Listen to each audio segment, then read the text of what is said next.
think I was there the night that you and Teresa met. Oh, I was in Rotterdam. no, It was a dinner. no. I met her in what's the French port town? Dunkirk. Well, but there was a dinner. Well, You and Wendy and her and me Right. Okay. all had yeah, dinner Right. one well, night. Yeah. And then- okay.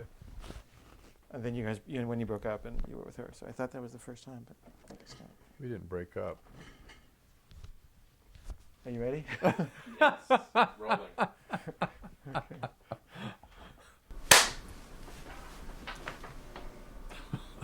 So I'm going to get started. Okay. Get going.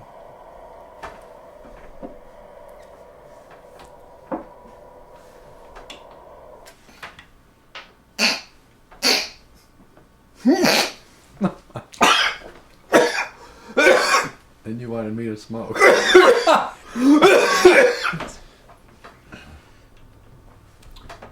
Yes?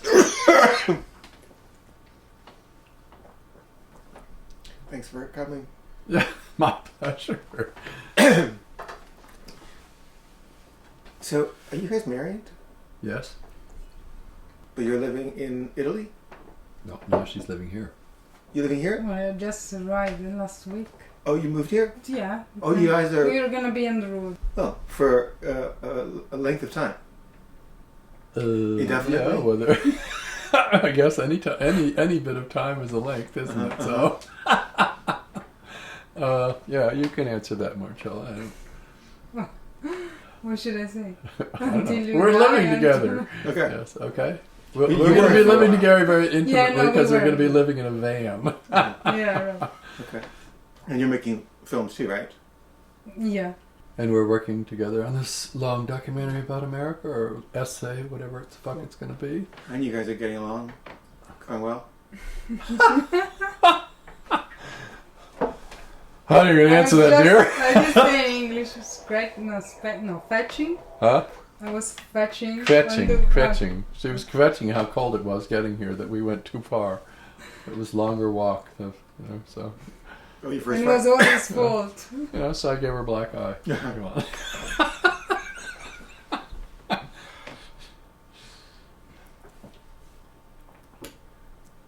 So she's making a film about me. Oh, yeah? Jon- You're making a film about John? Vaguely against my wishes, but Like a biographical Yeah, film? yeah.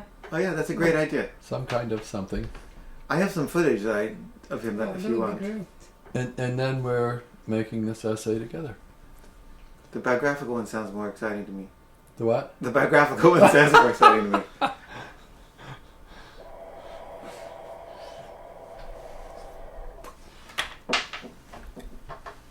I would love to get high with you, like you high. It seems like that would be fun. I don't really need to get high, let's put it that way.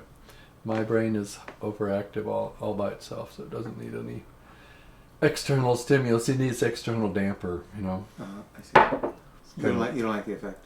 I don't like getting stoned in urban environments. If I'm in the country, then I might like that. What is the difference for you? I find urban environments already too hyperactive. If you take me in a store, my circuitry burns out in about 10 seconds. And I'm like, this is too much for me because I'm paying attention to it. And basically, urban environments are like that. And rural, be in the country, be in the woods, I'm sorry, I got almost stoned, so I stopped listening. Yeah. I was thinking about your camera. Yours is on? You're good on that one? Oh, with my camera. Yeah. Yeah, it's fine. You got it? Thank you. Sure. Anyway, so yeah. I'm an old fogey. I don't get stoned anymore. I am 71, I'm You gonna could be get 72 pretty You could soon. get stoned. Well, I could get stoned, yeah, but So it you don't doesn't want to. doesn't attract me, no.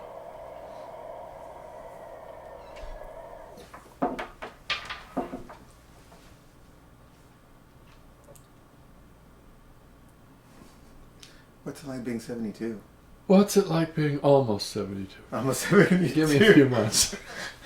There's the usual geezer complaints. My peers have artificial hips and knees and all that shit. But you don't, right? Yesterday I did 110 push-ups. Really? So, yes. And 75 squats, and I do them every other day, right? 110 push-ups? Yes. Oh, wow. And I can do like 10. on the flip side, for me anyway, I feel much better in my head. Like happier, you mean? Yes. I feel happier, and I refuse to be unhappy. So you feel like you've really changed in the last 10 years? Yes, I feel like I changed a lot in the last 10 years. And then I met her. It also changed me a lot. She doesn't really realize it, but it did. How's that? Huh? How's that? How is that? Well, let's see. I could say I loved a lot of people in my life, but I never made the kind of commitment I did to Marcella. Why did you guys separate for a while? She has to answer.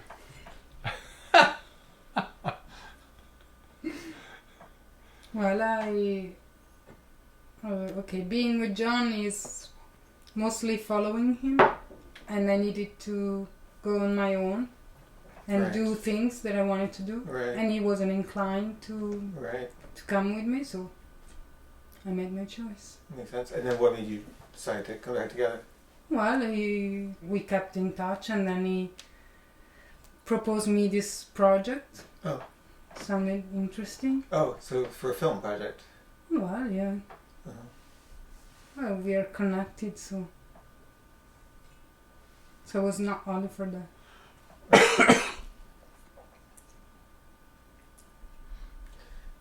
He seems like he'd be difficult to live with.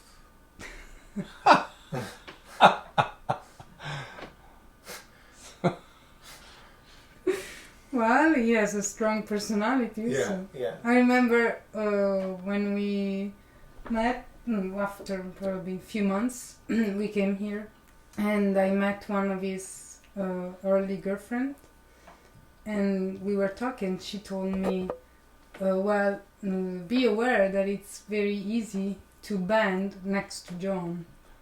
Band next year? Band, and I didn't band, B-E-N-D, band. Oh, bend. Band, sorry. Well, actually, I didn't understand when she told me because I didn't know that word at that time. So she made this. She did this, and I got it. Mm-hmm. So and then I realized after. He has you know him, so. Yeah, I wanted to make a film about him for a while too. Oh yeah. And he said okay. And he came over. We did an interview, and this was a long time ago. But you were very bitter at that He's period, in San Francisco. and you didn't feel good to be in that energy. This was shortly after Rosenthal did his shit. Oh, okay. And I just thought, I can't do this. I have a bunch of other projects. There's too much difficulty involved. Mm-hmm. But I thought it was a really good idea. I mean, for me, what's interesting about Jon, if I may, is like he was like this really political filmmaker, Yeah. and it was a very self-righteous kind of political era. And there's like a beautiful idealism in that, but there's also this dark side to that, where it can easily become toxic, you know, for oneself and one's environment. And so that always just seemed to me like kind of tragic in a way, because he's such a great artist, you know, but this kind of polemical streak, I don't think is always in the best interest of the art.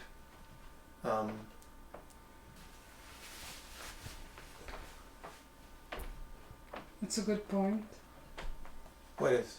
The one you just said. What did I say? I don't remember. About him being too polemical Oh yeah. and poisoning the Yeah. environment. Yeah. Mhm. Yeah. So you're saying, that I'm hard to live with, whatever? Well, actually, most of my experiences have not been that I'm hard to live with, right? With Wendy, who you may be referring to in your mind, she was a pathological liar, right? So what can I do with the pathological life? No, I'm not saying saying that, like there's any stories about it. I don't know any stories. I'm just saying like I think the experience of interacting with you is a difficult and fraught one, because like she said, you're very strong in a certain way, but also blind in a certain way. Yeah. So there's this kind of like double complicated thing that's very hard to deal with. And I always find like it's hard to like confront you on stuff. Because you have this very like, or at least you used to. I think you don't anymore actually. Well, I won't put up with bullshit. But how do you define bullshit? Bullshit is people who don't really know me telling what they think I'm like, and that's what, to my experience, I'm not like. On one level, because of my lifestyle of traveling. Like I've been in the States for 3 years now and I haven't paid rent for a week because I'm a professional guest, right? And being a professional guest, you can't walk over the people that you're a guest of, right? What you have to do is be totally attentive to who am I a guest of. You have to have good antenna and say, okay, this person needs it like this and this person needs it like that because I'm a guest. They get to define the space, not me. Well, your description of me doesn't fit somebody who can do that. You understand what I mean? Mm-hmm. So you sit there and say, well, and I'm used to this throughout my whole life, right? What description of you? As being a difficult person to get along with, as being, hard to whatever. Well, Marcella has met a number of my former girlfriends, If you leave former girlfriends or you split up, if it's bad, you generally don't tend to. Right. And my very first real girlfriend through lots of, most of them, with 2 exceptions, are still friends of mine. Right? And I don't think that happens if, this view that I'm difficult to get along with would happen. If would be the case, I don't think I would get along with all these people. It isn't more getting along, we all still love each other, right? It's that simple. Well, being difficult to get along with doesn't make somebody less lovable. It does. Okay, it doesn't. For me, I think what it is I forgot what I was going to say. Like when you talk, you have this way of being a little bit like soapboxy about it. Sometimes, yes. And that soapboxiness feels like a not being seen for me. Like I feel like you're not, and I feel like we're not connecting or something because you're sort of in a story mode instead of a like dialogue mode. Mm. And so I think that's what would be difficult for me. Well, you're talking about 2 different levels. One is a public level. No, it's not about the public level at all. No, I'm talking about the perception. If I get on a soapbox, it's probably about a public thing, right? No, I just think you're very. The way I would describe it in the past is that you're very moralistic. Like I'm very moralistic. That's absolutely correct. That's what I'm talking about. And that everybody is moralistic. Nobody is not moralistic. Well, I think your morals are what you do. Okay. Right? Period. But there's something called moralism, which has to do with a belief in the importance of morals. It doesn't matter whether you have a belief. It is what you do is your morals, right? That's it. No, I think everyone has a morals. Right. But moralism is when you think that there's right and wrong. What people think is right is what they do, right? Period. Right? If you think it's okay to kill people, you go kill people. If you think it's not okay to go kill people, then you refuse to go kill people. And when somebody comes and says, you must go kill people, you say, I'm sorry, I won't do it, and you kill me. Right? It isn't words. Moralism is not words. Moralism is what everybody, without exception, is what everybody does with their life. What they really do. I agree with you. And just because you introduce some consciousness to it. Right now, that's like soapboxy energy. Huh? Like right now, that feels like soapboxy energy. It is.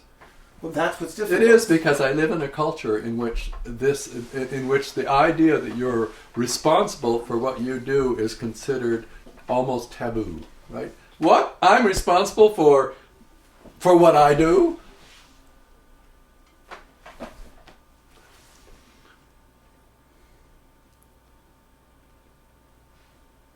So, yes, I'm a moralist, and I've been chastised for it for years, right?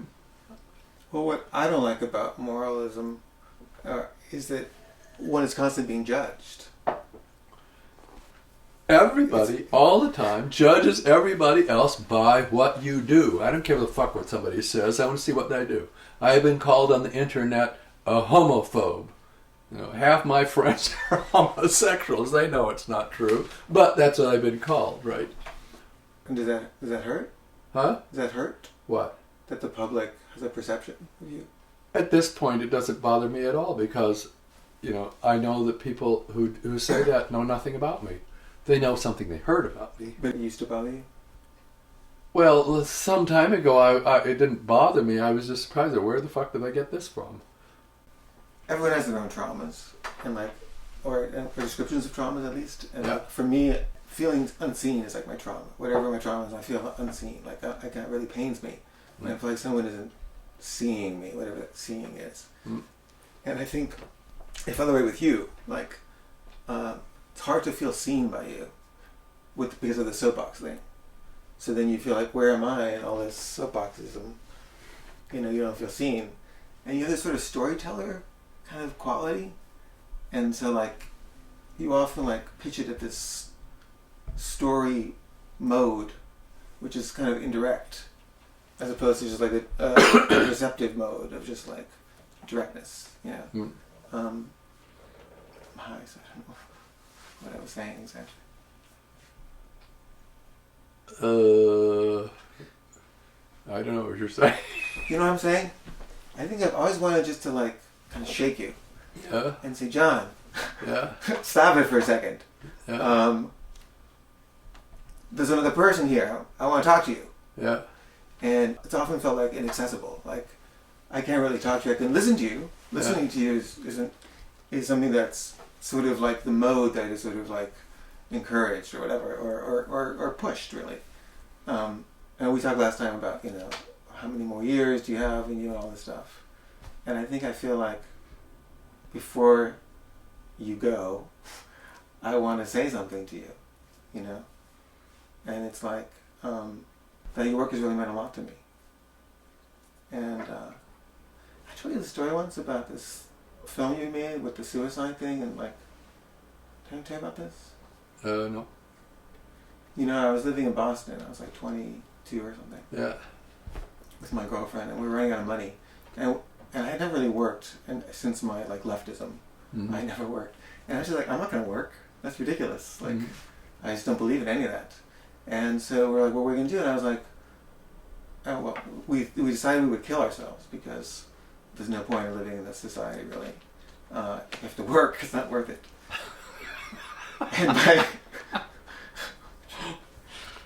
And my friend said we should all go to Santa Cruz. I was thinking, where should we die? I mean, we're thinking about location, No. And my friend said Santa Cruz is supposed to be paradise. Yeah. So okay, so we got a car and we drove to Santa Cruz. And when we got there, we're this is paradise? This is stupid. This is just Mm-hmm. can't believe I had this vision of something really sublime for some reason. Right. And I don't want to die here. So I had a friend in Berkeley, Yeah. and I went to visit him, and I don't think I'd even seen any of your films. They'd been described to me, and I'd been told I really need to see them. And I had made a film that someone had told me was a copy of one of yours, like a ripoff or something. Mm. And I was I've never seen any of his films. And then when I saw it later, it was astonishingly similar. We made two films that were very, very, very weirdly similar. Mm-hmm. But so we went to a screening at the PFA. It wasn't a screening. I actually went there and I paid them money to show me your films. Ah. And I set up a screening of the library, and I said I want to see all your Jon Jost films. And I went there for maybe a few afternoons. And there was this one about this woman who wanted to commit suicide. Traps. Right. That's the name of it. Yeah. I really liked that film. I really resonated with it because we were thinking about it the same thing imminently. And then there was this bit of Muybridge footage, and I remember thinking wow, that's so beautiful. Like, you could make a whole movie out of that. And then I was like, oh yeah, wouldn't that be great? I want to make that movie. And it's like, I was like, just forget the suicide thing. So I saved your life. You did, you saved my life. What a mistake. No. Yeah, you did, you saved my life. That's a grim film. I mean, Traps, the way Yeah. it was a grim film. That was grim. But it spoke to me. How strange. Well, at the time, it spoke to a lot of people. I mean, when it was made, which was the '67, it was a very effective film at the time, because it was obliquely political. But anyway, well, that's an interesting story. I'd say notch my pistol. I saved a life.